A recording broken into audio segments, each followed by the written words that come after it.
Welcome to the Live from South College podcast. I'm your host, Kathleen Stockham. The Live from South College podcast is your source for all South College activity, including new student information, deep dives into our 100 plus programs and concentration, tools of the trade, and even live on location from all of our campuses. Great interviews with faculty, staff, deans, and hear from South College students and alumni in their own words. From certificates all the way to doctoral degrees, catch up with Live from South College for the lighter side of helping your dreams find direction. This is a very important topic for all of our students and honestly, any member of the public who has a phone, cell phone, computer, laptop, smart TV, email, and any other connection device that you use for your daily life. There has been a rising tide and growing threat of bad actors looking to capitalize on everyone to gather as much personal information as they can to steal from you, impersonate you, profit from you, and even destroy you and your family. Cybercrimes have continued to rise, and even with the sophistication of tools and software meant to protect and help you, even our students and staff are always in the possible crosshairs of cyber criminals looking to strike.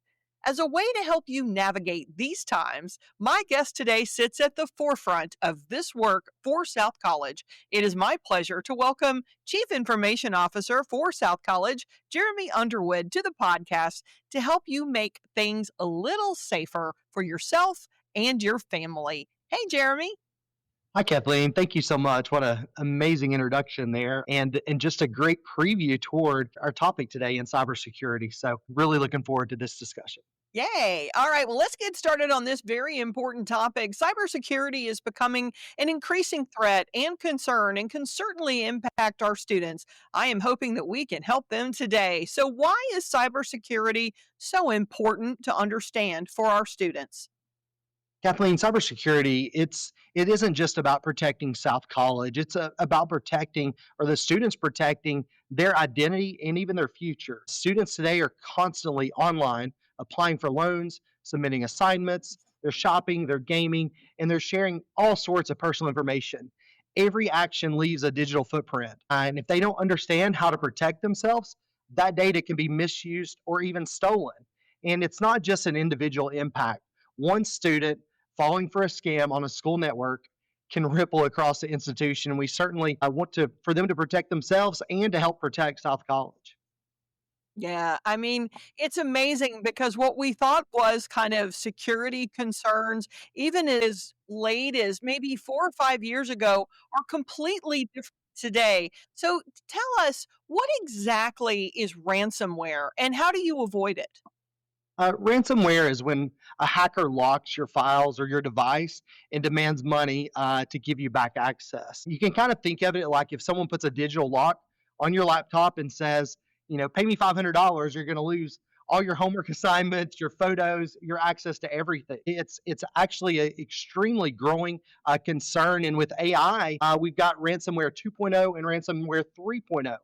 To where there's many different versions of this. There's also ransomware as a service to where someone with lower technical ability can actually buy a ransomware application and can start deploying it. And so it's a really very difficult time to prevent. And so I really encourage students to never click on suspicious links and definitely never download any unknown files. They need to keep their software and antivirus up to date and always back up your important files regularly. Oh my goodness. Okay, I think I just want to go back to rotary phones. I mean, this is crazy. We've seen an increase in attacks, and we're all consumers. Me, you, all of us are all consumers. Can you list a few of the examples of what students could be facing right now? Yeah, absolutely. There are very real threats and very real targets to students today. Phishing emails, which has been around for quite a few years at this point, they're always going to be a very top threat. Fake job offers are very common. Our students get inundated sometimes with different job opportunities at South College or from some sort of recruiter or some sort of promises. So if it looks fake, or if you have a question about it, definitely do not click the link. don't send any of your information. There's all sorts of scholarship scams right now going on, and a lot of social media hijacking. Attackers are getting access to Instagram or TikTok or any of these social media outlets through fake login pages. And so, if you're using a password, and this is one thing that really cannot emphasize enough, to not use the same password on different social media platforms, and definitely not your student accounts or any financial accounts. If you have access or if access is compromised to any one of those, they all can be compromised. And at that point, if your South College account gets compromised, we start seeing a lot of different and interesting activity on our platforms. Some students have probably been aware and they've seen WhatsApp study groups and Discord study groups that don't appear to be from another student. That's been from, generally speaking, a compromised student account. And we're working diligently on eliminating those, but it definitely takes all of us. Oh my goodness. I think I just wanna go hide. So I let's understand. talk about identity theft because I think we it's either happened to us or we know someone that it's happened to, and identity theft is a very scary situation to be in, and if you haven't been, exposed to it or had it happen to you, count yourself lucky. Any advice on how to avoid identity theft? Yeah, absolutely, Kathleen. Identity theft, a very real threat today, and it can actually derail, from a student's perspective, derail their credit before it even gets started. From a student's perspective, I would give some top level advice to always use unique and strong passwords. That's, I think, very important. As I mentioned earlier, to use a different, unique password for every account. I know that's a burden, but it definitely can save you a lot of headache later on, especially if you're the victim of identity theft. Turn on multi-factor authentication always. We utilize multi-factor authentication here at South. You can utilize it for probably every one of the social media apps, your bank, all those things. You can use multi-factor authentication. I strongly encourage us to do that, and then be cautious about oversharing on social media. There's a lot of these questions from password verifications that you can get from just looking at somebody's social media, like from birthdays to their school, whether that's a high school or a middle school or even their pets names, and it can help these hackers guess security questions. And I would also encourage students to monitor your credit. There's a lot of free tools out there that can alert you if your info does show up in a breach, and don't share personal information over email or texting. A lot of people would encourage you to make sure that you know 100% that who you're talking to is that person, you know them. But I would just encourage to never share personal information over email or text. I think it's really important that you should understand that those are not as private as sometimes we assume that they are. Oh my goodness. So it's amazing. The password piece is really, really important. And I'll share a tip with everybody. Years ago, I worked for a very large company, and our passwords had to be at least 25 characters.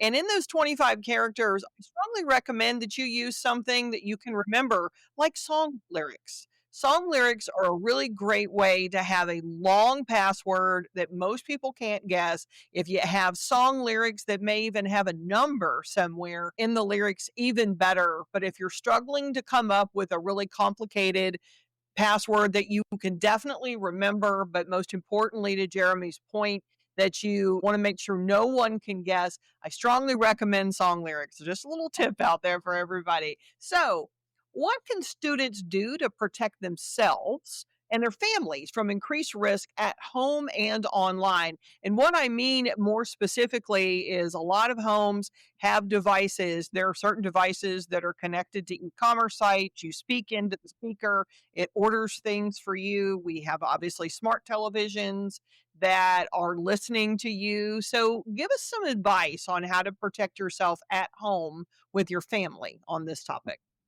Absolutely, and thank you for the pro tip there, Kathleen. I totally agree with using song lyrics to give you a longer, more complex password. So that's definitely a great tip for students to use. But I would say think before you click. If it looks off, it probably is. Always question things. I think it's easier to assume that it's a scam and then prove that it's real. I think is a very good way of looking at, especially email. We all get these text messaging right now. I think everybody in my family's received text messages from some DMV at a state we haven't been in a while, Yep. threatening that we're going to lock them up or whatever else unless they pay this fine.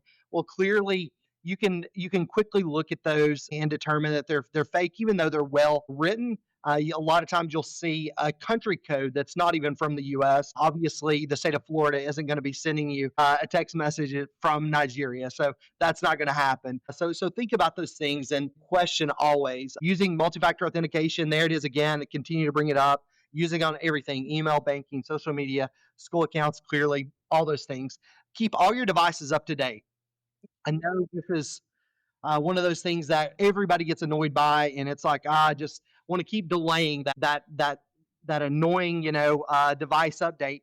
But those they fix real security issues, and even as you mentioned, your appliances, those need to be updated as well. If you're going to put those on the network, understand what access it has to, what access that device has, whether it's a smart TV or your oven or your washer and dryer. Very amazing things that they can do by notifying you that your laundry's done, but also they can open up some security holes in your house. So keep those secure. Avoid using public Wi-Fi if you can. A lot of people, students especially, using those coffee house Wi-Fi.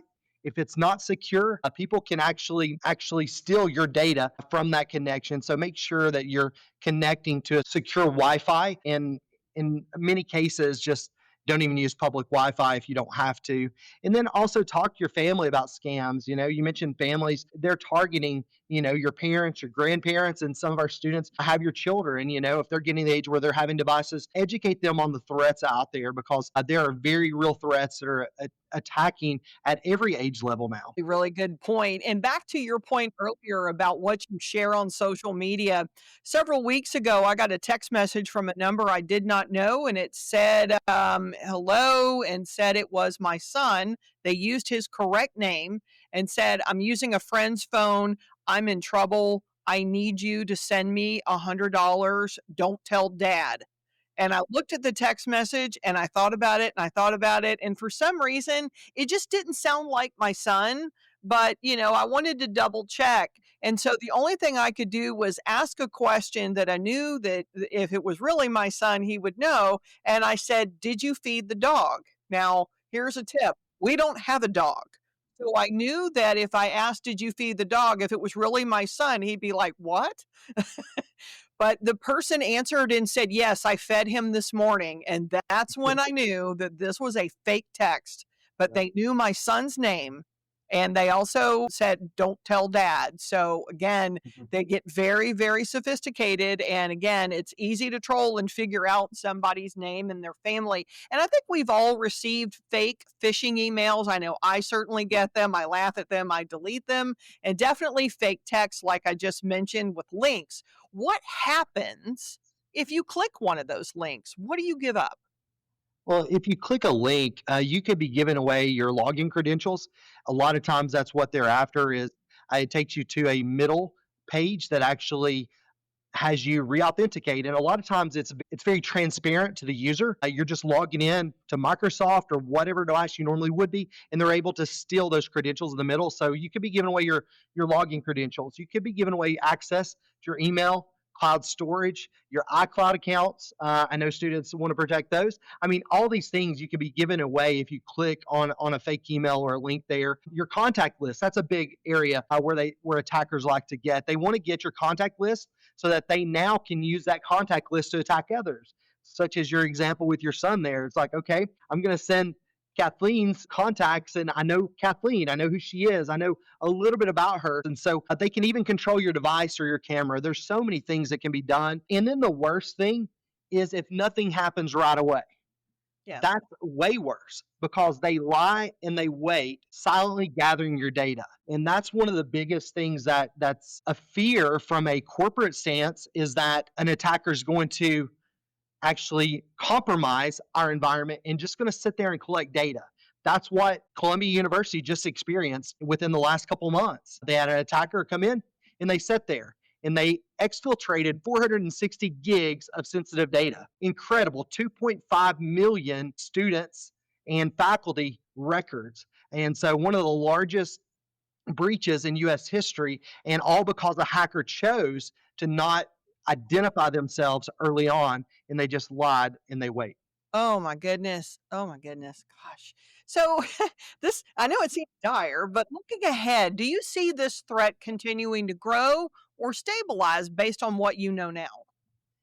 Kathleen, unfortunately, it's growing. There's no question about it. I don't want to be the one to, I don't know, be the one to strike fear into everyone. But we all need to take cybersecurity very seriously, especially with AI being used by attackers to craft smarter phishing emails. There's deep fakes now, which we haven't even got into. Voice impersonations, which is incredible. The way that they can take 30 seconds of recorded voice and I don't know if you've seen the Joe Rogan podcast, but I they have. got some of his voice, and they're able to make podcasts on anything they choose to make, and it sounds very very real. The tools used to protect us, they're getting better, but so are the tools used by the bad actors to attack us.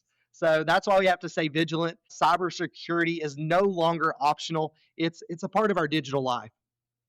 Oh my goodness, like death and taxes. Good. Exactly, exactly. All right, so let's change gears a little bit. So, South College offers a Bachelor of Science in Cybersecurity. And while you're not an instructor, do you think that there is a need for these professionals after they graduate? I think I know the answer to this. Yeah, I love that we're offering the Bachelor's of Science in Cybersecurity now. We absolutely need more professionals in this space. Every business, school, and hospital is now a digital organization, and that means they're at risk. We don't have enough skilled people to defend these systems. So, graduates with hands on cybersecurity training will have job opportunities, real impact, and a mission. It's one of the most important and fastest growing fields today. Gosh. Yeah, it seems like there's obviously a growing need for more pros in this space, and I agree with you. I think the more people we have, I'm hoping that there are solutions in place for the average consumer. So let's change gears yet again. What has been your journey to South College? Obviously, you have a lot of responsibility as chief information officer, but how'd you get here?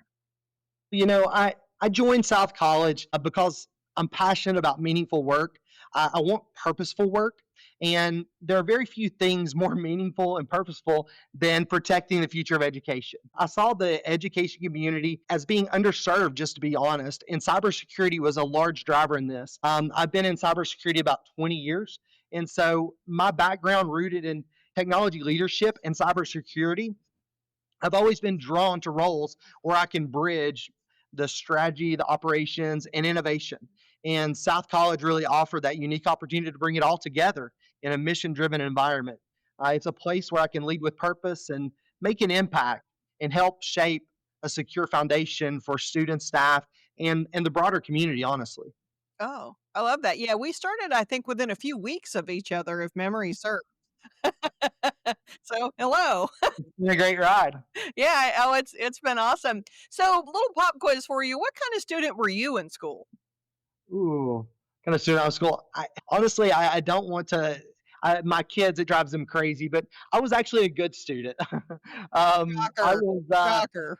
valedictorian in my high school class. I was a dean's list guy all the way through college. I think I had one semester my freshman year where I kind of didn't do as well as I should have done. But for the most part, I've been pretty focused on my education and my future there. So Yeah, so the kids have to your kids have to kinda look up to that, obviously. So you're at home cracking the whip on grades, right? exactly. And so yeah, sorry, it's the boring answer to that, but it's the truth. No, no, no, no, I figured it. I knew that was gonna be the answer because I always know when it's gonna be maybe a not a great experience because when I ask that question, the person laughs. I've had a couple they just start laughing when I ask what kind of student they were in school. I love it. So, you're busy, you're a dad, you have an amazing job, you obviously sit at the helm of everything for technology, but what do you do in your spare time? It's a good question. I try to stay active. I like to work out a few times a week. It's a great stress reliever for me. Yes, it And is. then I spend as much time as I can with my wife and kids.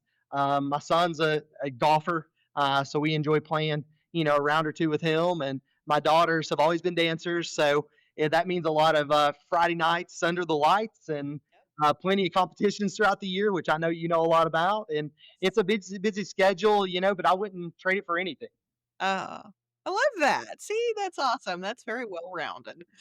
Right. Well, this has been incredibly helpful for all of us, and I hope everyone got a few tips and tricks to stay safe out there for our students. And we want you to have a safe and protected environment for yourself and your family. Use these suggestions and tools for yourself and your friends to keep the bad guys from getting your information. I want to thank my guest, CIO Jeremy Underwood, for being my guest today. Thanks, Kathleen. Oh, that's awesome. Coming up after the break, a few more tips and tricks for safer online shopping. Stick around. We'll be right back. When you start your new career path at South College, you'll join students from different walks of life at varying stages in their lives.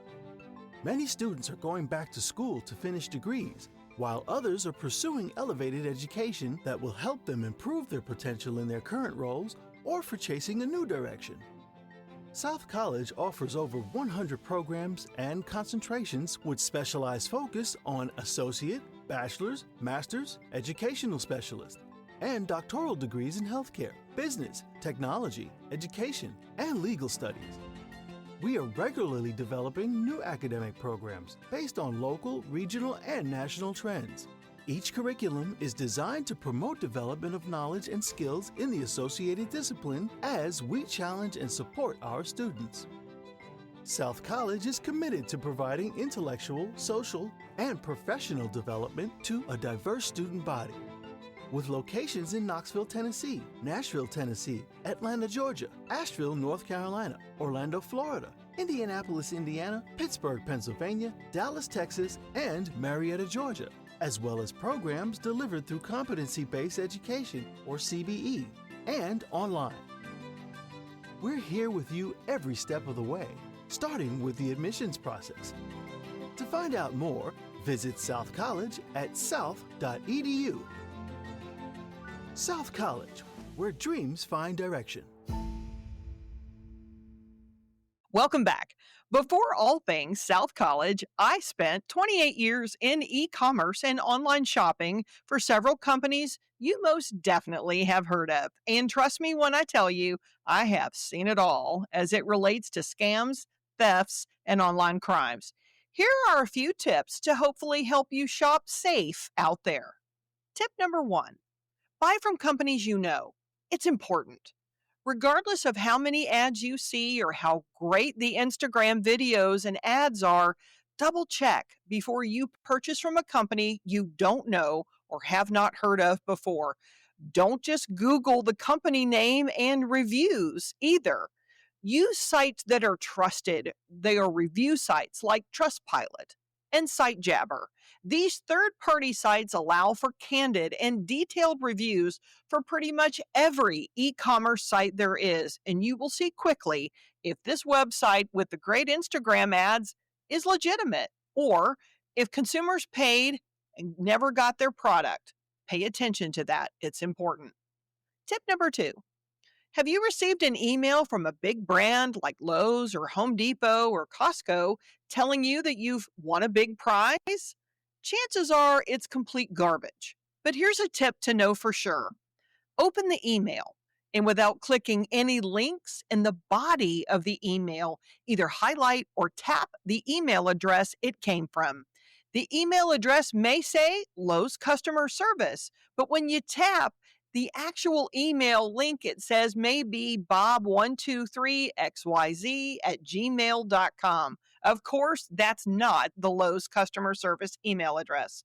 Make sure you close the email and hit block sender in your email instruction stack and then delete it. Tip number 3.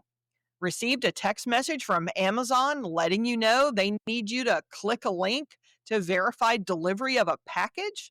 Well, don't click that. Instead, open your Amazon app and see if you have any pending deliveries. The app will absolutely let you know if they need to get in touch with you. Don't see anything? Then just delete the text and report as spam. Tip number 4. Try and buy from aggregate apps that offer protection for you and your purchases. Instead of a trial by fire buying from a store you don't know, use an aggregate app that has many stores under their roof, such as the Shop app, which aggregates all Shopify commerce stores, or Etsy, which also aggregates under one roof. Credit card affiliate sites, such as Capital One Shopping, which protects you and your credit card from bad actors. You can also buy from affiliate sites like Rakuten that keep all e commerce stores under one roof.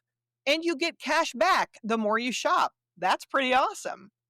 The best news is that when a retailer does not ship or provide you the product you purchased, the app you use will likely go after them, and in most cases, and more often than not, will refund you and go after the retailer. Either way, you're protected. Also, read carefully about return policies. If it's a no returns or final sale, then maybe it's best to hold off. Tip number 5: a lot of brands will tempt you with percent off or dollars off if you provide your cell number or your email. Think carefully about that move as well, as what the store is asking for is your information. Again, if it's a brand you know or a site you trust, then it's, well, your decision. However, if it's a brand you don't know or you're truly, quote, new to them, think carefully about giving up that information to them, because in tiny print somewhere is a disclaimer that you are willingly opting in to provide that information and now they can use it. You also lose some control over where that information may go, along with your name, address, credit card number, and possibly more. Remember, a digital footprint is forever, so treat your cell number and your email address like sacred property, like a social security number. And one more thing: do yourself a favor. Create a junk email address where you opt in for stores and other sites and not use your business or key personal address.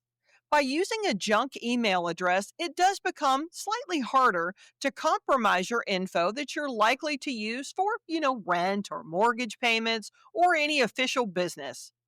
Well, that's all for today. I hope you enjoyed all of this key information to stay safe out there. We are always here to help you, and we're always looking out for you. With 10 campuses across 7 states, plus online and CBE, there's a pathway for you at South College. Hope you enjoyed this latest episode of Live from South College. Thanks for joining me. If you love it, give it some stars, and you can always send us feedback by emailing us at southcollegepodcast@south.edu. Have an awesome day and let your dreams find direction. Stay safe out there and see you next time.